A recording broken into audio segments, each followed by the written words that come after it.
Yo, Kamen Rider entre en scène, la forme, et nous nous retrouvons pour parler à nouveau de Grendizer U, des épisodes 6 et 7 plus exactement. Il y a plusieurs choses intéressantes à dire.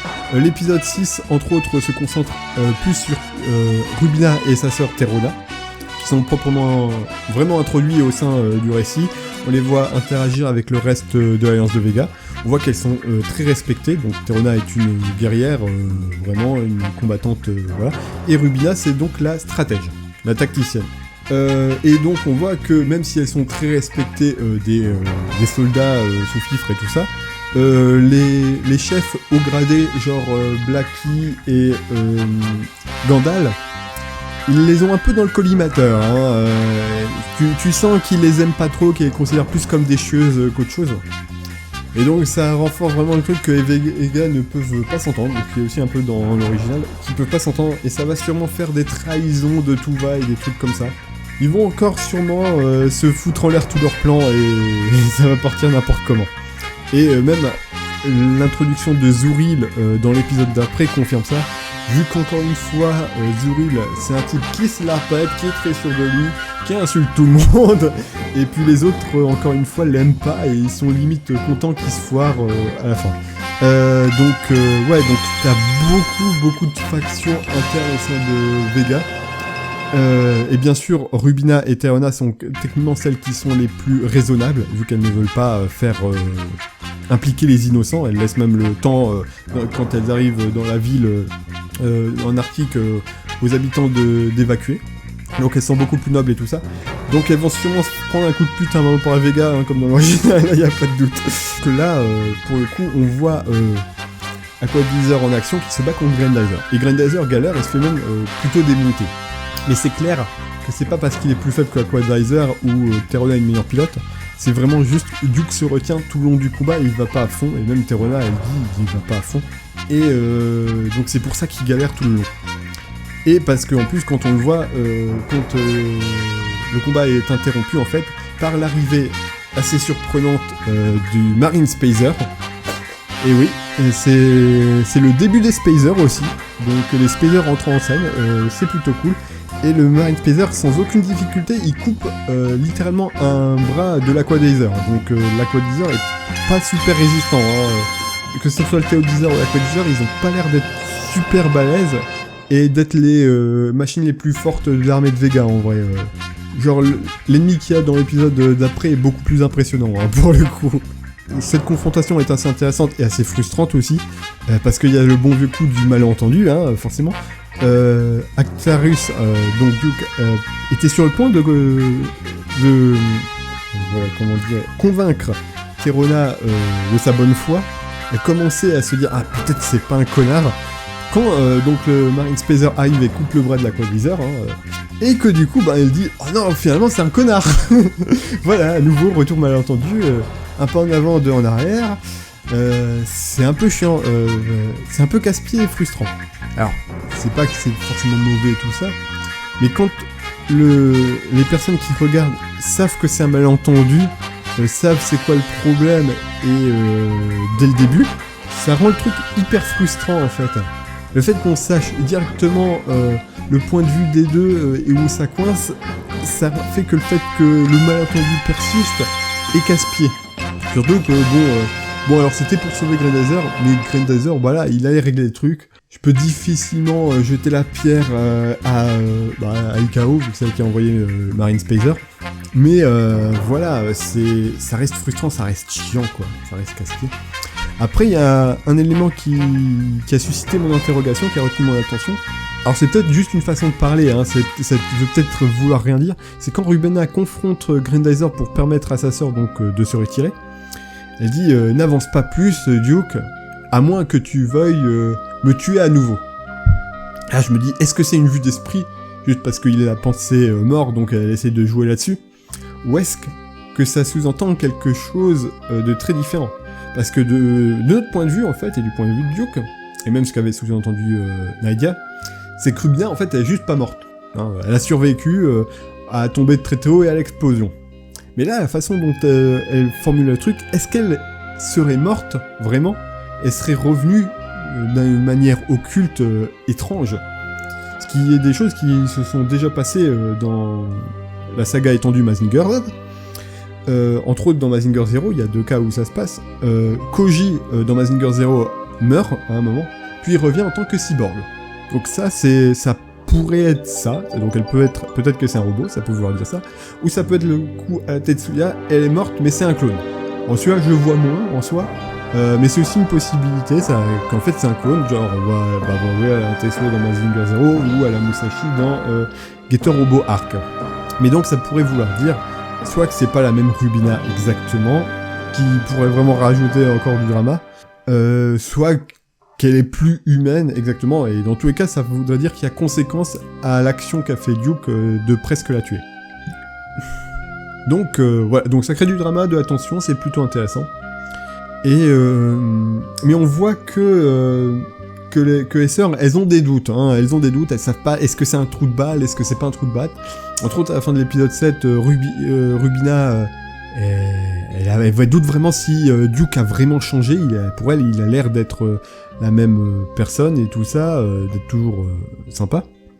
Donc, on va voir vers où ça va aller, la relation Duke, Rubina, Terona, et comment ça va se régler cette fois. Comme dit, là, on peut difficilement prévoir. Bon, si on part sur l'original, elles vont crever, mais étant donné qu'ils ont dit qu'ils veulent changer ça, bon, pour le moment, ça n'a pas beaucoup changé. Il y a toujours eu un peu de drame avec le coup de Nadia, donc Nadia, voilà. Donc, allez savoir. Ensuite, on a l'épisode 7, qui introduit pas mal de trucs intéressants. Donc, il introduit Zuril, et il introduit aussi le début des Vegaju, les Monstrogoth, la version améliorée des Golgoth, des Spacer Saucer, des Saucer Beast, on ne rappelle plus de leur nom en japonais. et qui, du coup, Grendazer a un vrai challenge. Cette fois-ci, il galère vraiment. Donc il avait eu aussi un peu de mal avec le Theodizer, mais vu qu'il était à la limite d'être Berserk, il a quand même défoncé assez vite, en vrai. Là, Grendazer, il galère vraiment, il a vraiment besoin d'être sauvé, quoi, pour le coup. Vu que les ennemis prennent avantage que... visiblement, Grendazer, il a un rang C en terrain aquatique. Donc voilà, si on parle en Super Robo Wars, en termes de Super Robo Wars, que ça soit Grendazer ou Duke, terrain rang C, ils sont vraiment pas faits pour la flotte, et donc ils galèrent à fond, au point même que ces armes ne marchent pas ou se font même détruire complètement. Donc c'est quelque chose, donc il galère vraiment à se battre sous l'eau, et donc il a besoin d'être sauvé par les Spacers. Et on apprend aussi des trucs très intéressants sur les Spacers, donc confirmation qu'ils ont été créés par une civilisation ancienne, qui est peut-être la civilisation qui a créé Grendazer qui serait allée sur Terre. Donc ça serait à nouveau la divinité peut-être. A priori il y a une histoire de divinité, surtout quand on voit après Hikaru ce qu'elle peut faire et ce qu'elle fait. Il y a des choses étranges, il y a beaucoup d'interrogations, beaucoup de questionnements qui reviennent. Donc il y a le début de Maria en tant que pilote de Spacer, qui arrive avec son drill Spacer pour sauver Actarus, pour sauver Duke et Grendazer. Et chose aussi très très étonnante, c'est que pour le moment le pilote du Marine Spacer c'est Kasado. Ça c'était le truc que je m'attendais pas, c'était très surprenant. C'est ce trou de balle psychopathe de Kasado qui pilote le Marine Spacer sous les ordres d'Hikaru.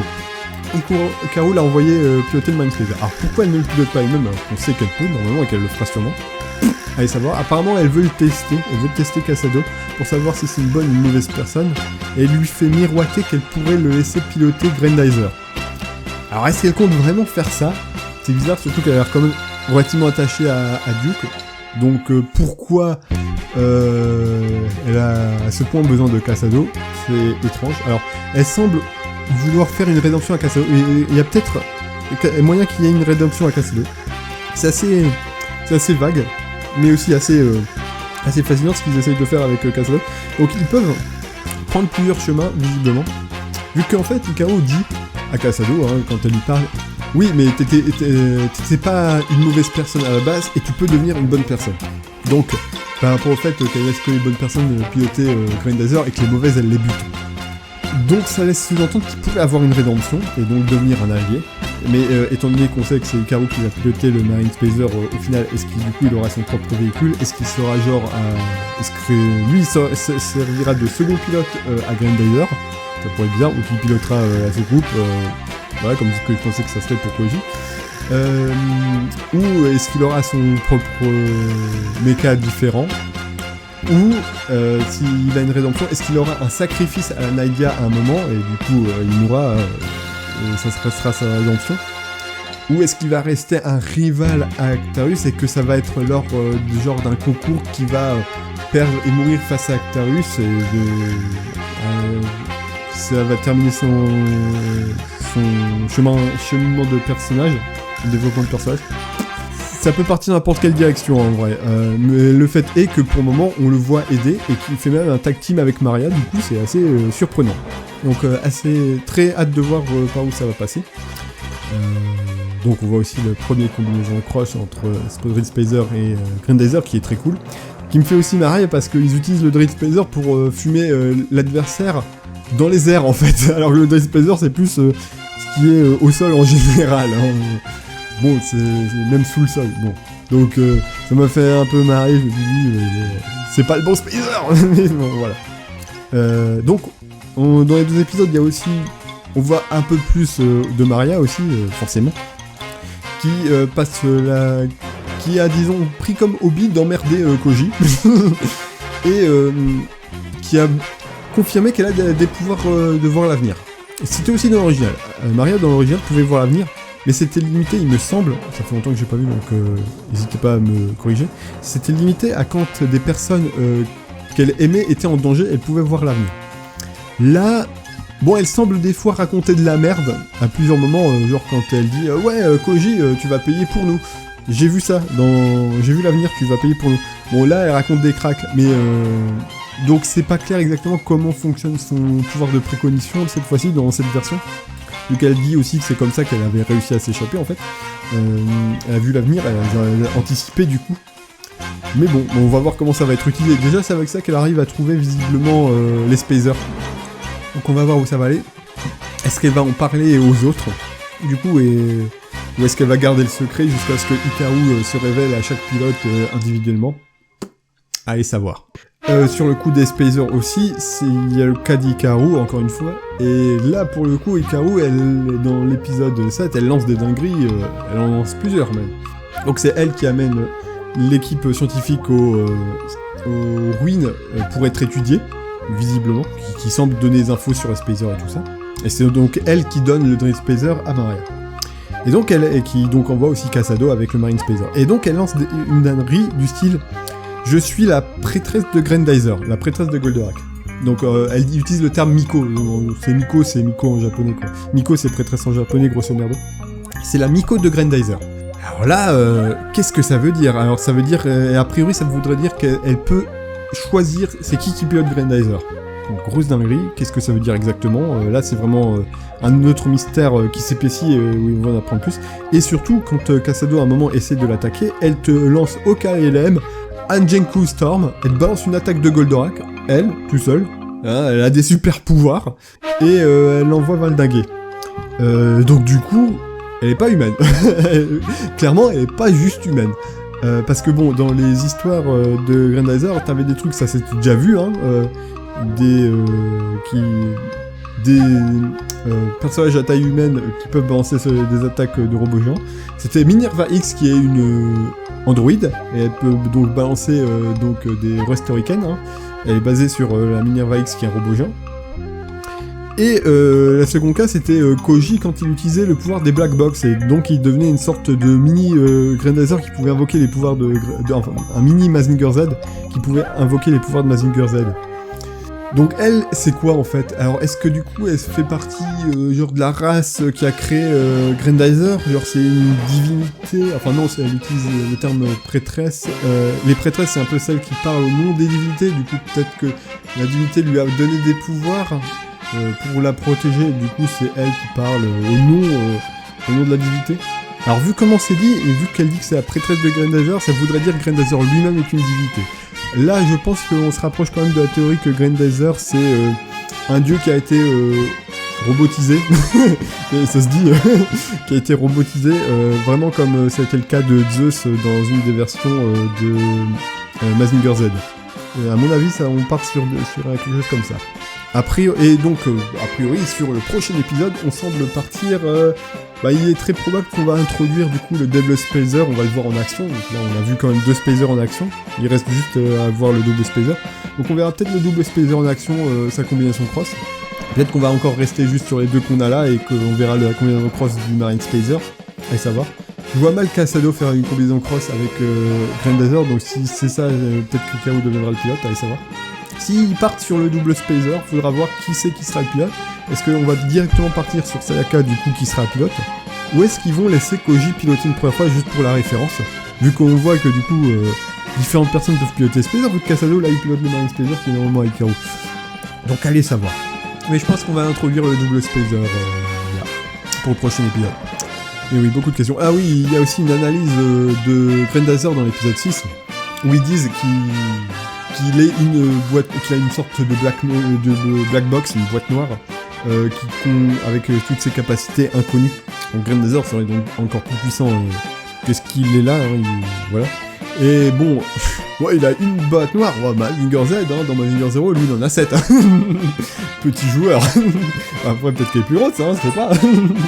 Mais bon, ouais, allez savoir. Et ils disent oui qu'il est vraiment très puissant, mais ils disent aussi qu'en analysant ils peuvent faire avancer la technologie photonique, donc ça doit sûrement être un foreshadowing du fait qu'ils vont utiliser vraiment la technologie de Grendazer, ils vont la rétrofiter sur Mazinger Z pour lui donner son upgrade.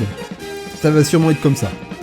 Mais bon, donc très curieux de voir où est-ce que ça va aller. Ah oui, sinon il y a aussi...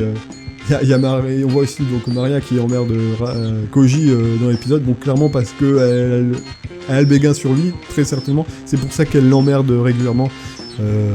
Où elle arrête pas de se foutre un peu de sa gueule, tout ça. Mais des fois, c'est genre, elle fait en fait des compliments détournés et tout ça. Bon, pour le moment, ça progresse et ça laisse encore beaucoup de questions. Donc, encore une fois, très hâte de voir la suite, ce que les autres Spacers vont apporter, enfin ce que les autres épisodes vont apporter, et voir les autres Spacers en action, ça pourrait être très cool.